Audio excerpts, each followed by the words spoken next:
Dream count.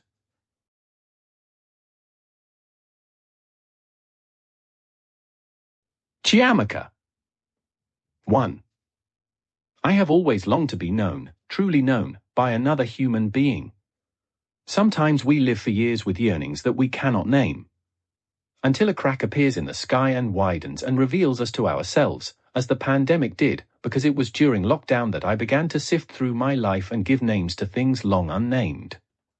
I vowed at first to make the most of this collective sequestering. If I had no choice but to stay indoors, then I would oil my thinning edges every day, drink 8 tall glasses of water, jog on the treadmill, sleep long, luxurious hours, and pat rich serums on my skin. I would write new travel pieces from old unused notes, and if lockdown lasted long enough, I might finally have the heft I needed for a book. But only days in, and I was spiraling inside a bottomless well. Words and warnings swirled and spun, and I felt as if all human progress was swiftly reversing to an ancient stage of confusion that should by now have been extinct. Don't touch your face, wash your hands, don't go outside, spray disinfectant, wash your hands, don't go outside, don't touch your face. Did washing my face count as touching? I always used a face towel, but one morning my palm grazed my cheek and I froze, the tap water still running.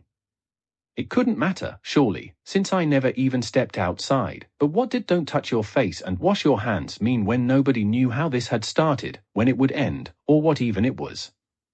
I woke up daily assailed by anxiety, my heart stirring itself into a race, without my permission, and sometimes I pressed my palm to my chest and held it there. I was alone in my house in Maryland, in suburban silence, the eerie roads bordered by trees that themselves seemed stilled by the quiet. No cars drove past. I looked out and saw a herd of deer striding across the clearing of my front yard. About 10 deer, or maybe 15, nothing like the lone deer I would see from time to time chewing shyly in the grass. I felt frightened of them, their unusual boldness, as though my world was about to be overrun not just by deer, but by other lurking creatures I could not imagine. Sometimes I barely ate, wandering into the pantry to nibble on crackers, and other times I dug out forgotten bags of frozen vegetables and cooked spicy beans that reminded me of childhood. The formless days bled into one another and I had the sensation of time turning inward. My joints throbbed, and the muscles of my back, and the sides of my neck, as if my body knew too well that we are not made to live like this. I did not write because I could not write. I never turned on my treadmill. On Zoom calls, everyone echoed, reaching but not touching, the distance between us all further hollowed out. My best friend, Zikora, nearby in DC, called one afternoon and said she was at Walmart buying toilet paper. "You went out," I said, almost shouting. "I'm double-masked and I'm wearing gloves," she said. "The police are here organizing the line for toilet paper, can you imagine?" Zikora switched to Igbo and continued, "People are shouting at each other. I'm really afraid someone will soon pull a gun." This white man in front of me is suspect. He came in a massive truck and he's wearing a red hat. We never spoke pure Igbo. English words always littered our sentences, but Zikora had vigilantly shed all English in case strangers overheard, and now she sounded contrived, like a bad TV drama about pre-colonial times. A man riding a big land boat and wearing a hat the color of blood. I began to laugh and she began to laugh, and I felt briefly released, restored. "Honestly, Zyker, you shouldn't have gone out." "But we need toilet paper." "I think it's finally time for us to start washing our bums," I said, and in the next moment Zikora and I chorused, "You are not clean." I had told the story so many times over the years, about Abdul, our gateman in Enugu, willowy Abdul in his long jalabia, walking one evening to the latrine in the back, holding his plastic kettle of water, and then turning to calmly tell me, "You Christians use tissue after toilet. You are not clean."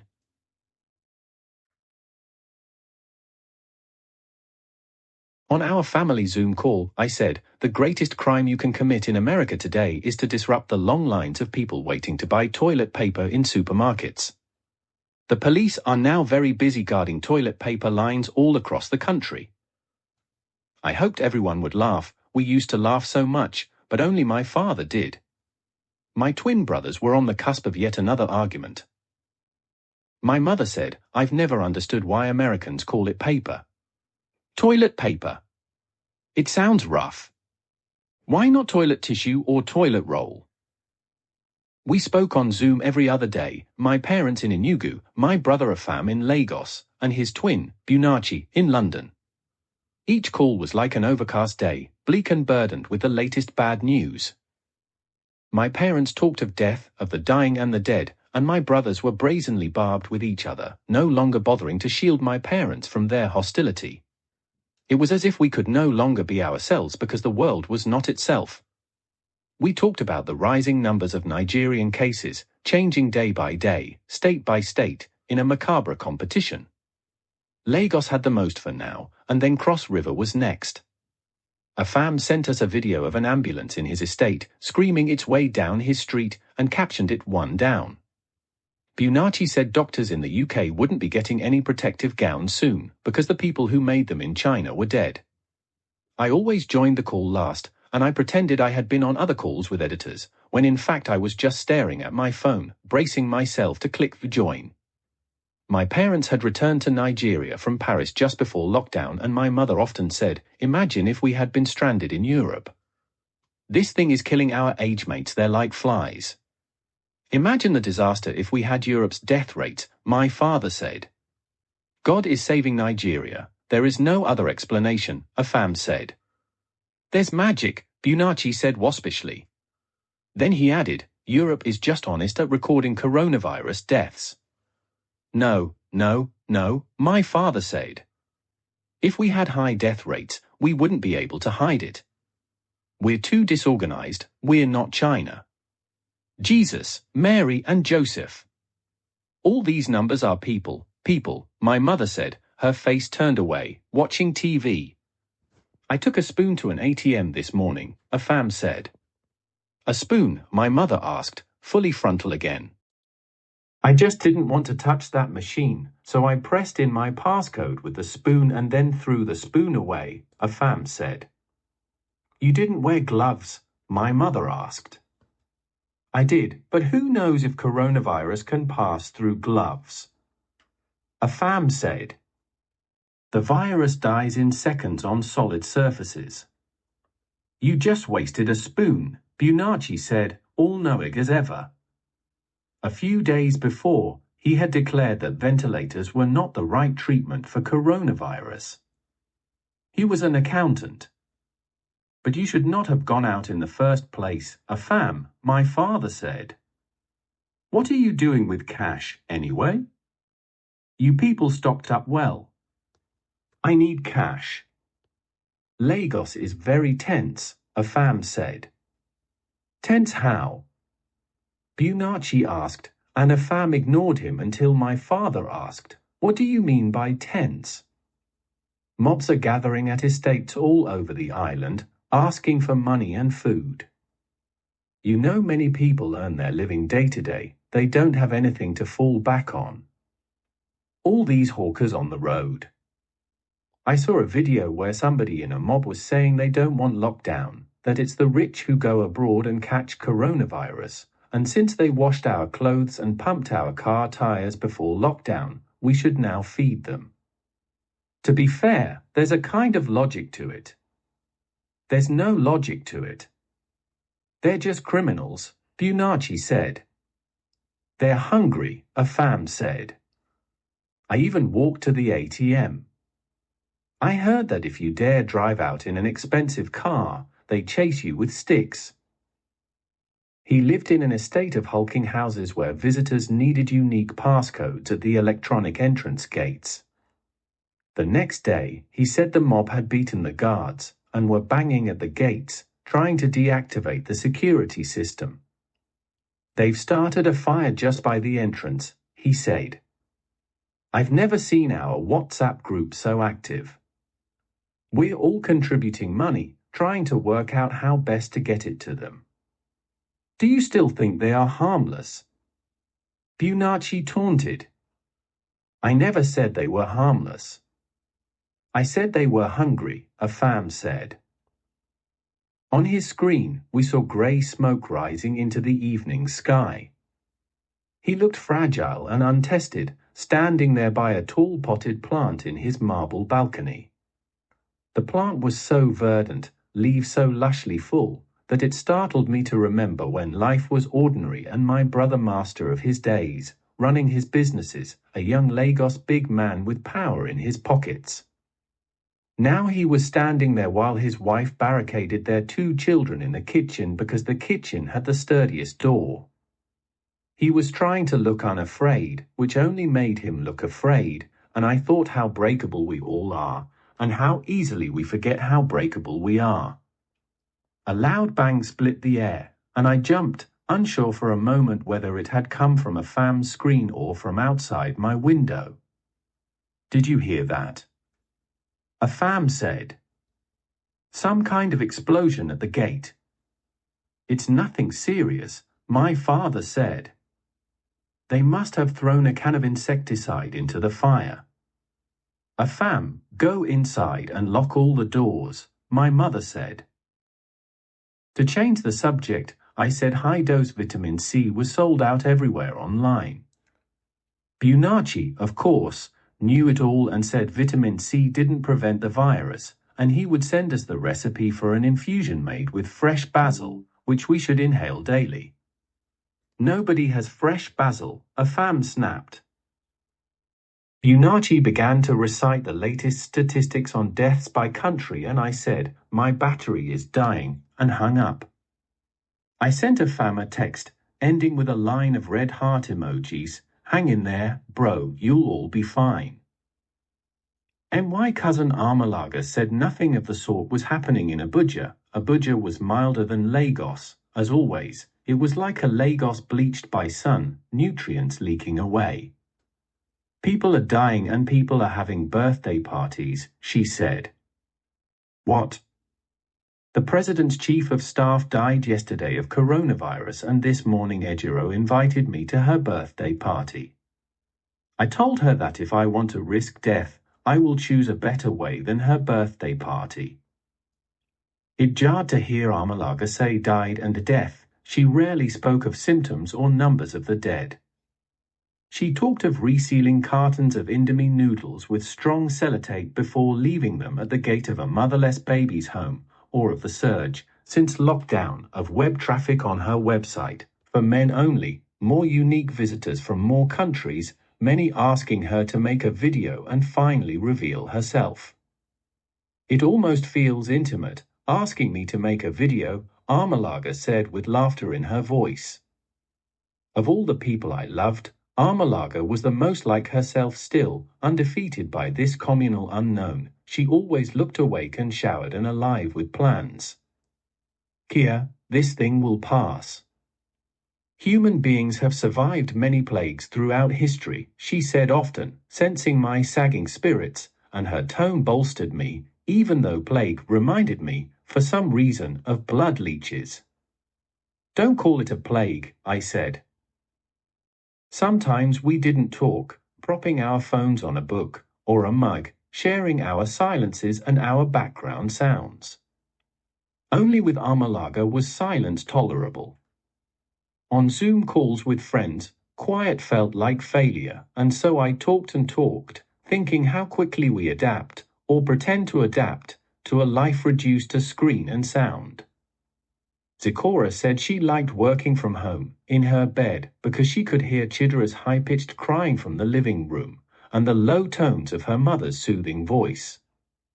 Chidra was crying so much, asking to go to the playground, that she had finally let him watch cartoons for the first time in his life, and he had looked scared when the first show started, but now he sat, hypnotized, in front of the TV and wailed when her mother turned it off.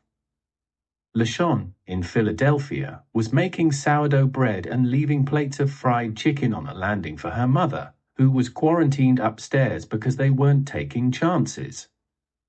Loni, in Johannesburg, said she had unplugged her Wi-Fi and was painting watercolors, but they made her sad because they seemed too watery, too faded. Lavinia, in London, was always drinking red wine, raising the bottle to her screen as she refilled her glass. Her neighbor had died of coronavirus, an old lady who lived alone with her dog, and nobody had taken the dog, and she could hear it barking and it broke her heart, but she didn't know if dogs got coronavirus too. Soon the Zoom calls became a melange of hallucinatory images. At the end of each call, I felt lonelier than before, not because the call had ended but that it had been made at all. To talk was to remember all that was lost. I longed to hear another person breathing close by. I dreamed of hugging my mother in the anteroom of our home in Enugu, and I woke up surprised because I had not consciously thought of hugging her. I wished I was not alone. If only Kadiata had agreed to bring Binta and quarantine with me. But I understood her wanting to be in her apartment, even as I worried so much about her. A few days before lockdown, she had said, "I wait in my apartment." Wait. We really were all waiting. Lockdown was an unknown waiting for NA unknown end, and Kadiata's was heightened by untamed pain. I called her daily, and when she didn't pick up, I called Binta to make sure she was fine. We spoke on WhatsApp video because she didn't have Zoom. "How are you, Cardi?" I would ask, and she would respond, "We are okay, we thank God." Sometimes she said, "Miss Kia, don't worry about me," her voice quiet, unwilling to make a fuss. And yet only weeks before, that same voice, raised in panic, was shouting on the phone, "He will send people to kill me. He will send people to kill me." She had refused therapy, shaking her head, saying, "I cannot talk to stranger, I cannot talk to stranger." All she wanted was for the trial to be over, but court cases were suspended now, and I worried that, stuck in lockdown's limbo, she might succumb to darkness. "How will I get a job again after this? How will I get a job again?" she asked me, and she sounded so despondent that I wanted to weep. "You can open your restaurant after the trial is over, Cardi," I said. "Nobody will go to restaurant again after Corona," she said flatly. On one call, a flash of aggression from Kadiata startled me. "Don't send money again, Miss Kia. You give me enough already." She had never spoken in that tone to me before. Hushed tension settled across distance between screens. "Okay, Cardi," I said, finally. She hung up without saying goodbye, and I waited a few days before calling her again. Whenever I asked Binta, "How is your mom doing?" her reply was the same, "She cries at night." Nobody will go to restaurant again. I could not imagine this new isolated existence, where people no longer went out to eat, because I needed to believe that the world could still be an enchanted place again. The silence outside frightened me. The news frightened me. I read of old men and old women dying alone, as if unloved, while the people who loved them stood weeping behind glass screens. On television, I saw bodies carried out like stiff mannequins wrapped in white, and I mourned the loss of strangers.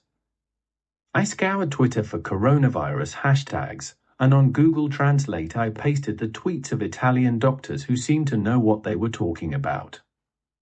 Which wasn't much, because in the end, everybody knew so little, all feeling their way in the dark. Each new symptom I learned about, I imagined that I had, and the symptoms kept changing, every day a new surprise, from face rashes to foot sores, like a freewheeling apocalypse with no sign of an end. An itch in my toe or a hoarse morning throat, and I would panic and tell myself, "Breathe, breathe," mimicking the meditation apps that I never took seriously before. Often I felt a dull torpor numbing its way through me, and then sometimes the rising heat of restlessness. Zoom calls became strained with the effort of good cheer, especially the group calls with friends in which everyone brandished a glass of wine. I began to avoid them and to avoid our family calls. I ignored even Omalaga's calls, and nobody was closer to me than Omalaga, but talking to her became an effort because talking at all was an effort. I lay in bed and did nothing, and I felt bad for doing nothing, but still I did nothing. I sent texts to friends to say I was writing, and because I was lying, I gave too many details instead of keeping the messages short. To lessen my sense of doom, I decided to stop following the news. I ignored the internet and television and read Agatha Christie mysteries, gladly escaping into their genteel improbability. Then the news swallowed me whole again. I drank ginger in warm water and added lemon juice from a fissured old bottle sitting in the back of my fridge, and from my spice cabinet, cayenne pepper and garlic and ground turmeric, until the mixture made me nauseous. Every morning, I was hesitant to rise, because to get out of bed was to approach again the possibility of sorrow. In this new suspended life, I one day found a grey hair on my head. It appeared overnight, near my temple, tightly coiled, and in the bathroom mirror I first thought it was a piece of lint. A single grey hair with a slight sheen to it. I unfurled it to its full length, let it go, and then unfurled it again. I didn't pull it out. I thought, I'm growing old. I'm growing old and the world has changed and I have never been truly known. A rush of raw melancholy brought tears to my eyes. This is all there is, this fragile breathing in and out. Where have all the years gone, and have I made the most of life? But what is the final measure for making the most of life, and how would I know if I have? To look back at the past was to be flooded by regret. I don't know which came first, whether I began to nurse regrets and then Googled the men in my past, or whether Googling the men in my past left me swamped with regrets. I thought of all the beginnings, and the lightness of being that comes with beginnings. I grieved the time lost in hoping that whatever I had would turn to wonder. I grieved what I did not even know to be true, that there was someone out there who had passed me by, who might not just have loved me but truly known me. There was a Korean boy in a music class I took in freshman year, so long ago, my first year in America when everything was still new. Introduction to Music. The small white professor was enthusiastic, fast-talking, and the stream of her American English, with a strong regional accent, was so strange, like an unending burring sound, that I often felt lost. One day I looked across at the student next to me to see if he had caught her last words, and on his page were not letters I recognized, but delicate images made of the briefest, most elusive of lines. I stared, fascinated by the beautiful calligraphy of Korean, impressed that he could write such a thing and make meaning of it. In my memory, this is how I first noticed him, but our memories lie. How did I know it was Korean, since I didn't know the difference between Japanese and Chinese and Korean? I don't know how I knew, but I did, and I knew, too, that if he was writing in Korean, then he must have come from Korea. He was not an American, we were similar, and so his days, like mine, must be owned by loneliness. I willed his attention but did nothing to attract it. He was handsome, stocky, and solid, his hair cut to a spiky shortness that felt to me like a marvelous defiance. He always walked into class with his face lowered, as if shy or preoccupied, shrugging his backpack to the floor before he sat down. I imagined us holding hands and sitting on the lawn where American students ate their sandwiches in the sun. We would be like those students who took trips to the beach in a car, coming back to park in front of the dorm, tipsy, carefree, dripping sand and salt water. Each Wednesday and Friday before music class, I planned to write my phone number on a piece of paper. It felt daring and exciting, something people did in films, people who knew how things were done. For weeks I sat next to him in class, his nearness an electric pulse in the air, but I didn't write the number until the week before finals. I added, "Do you want to meet later?"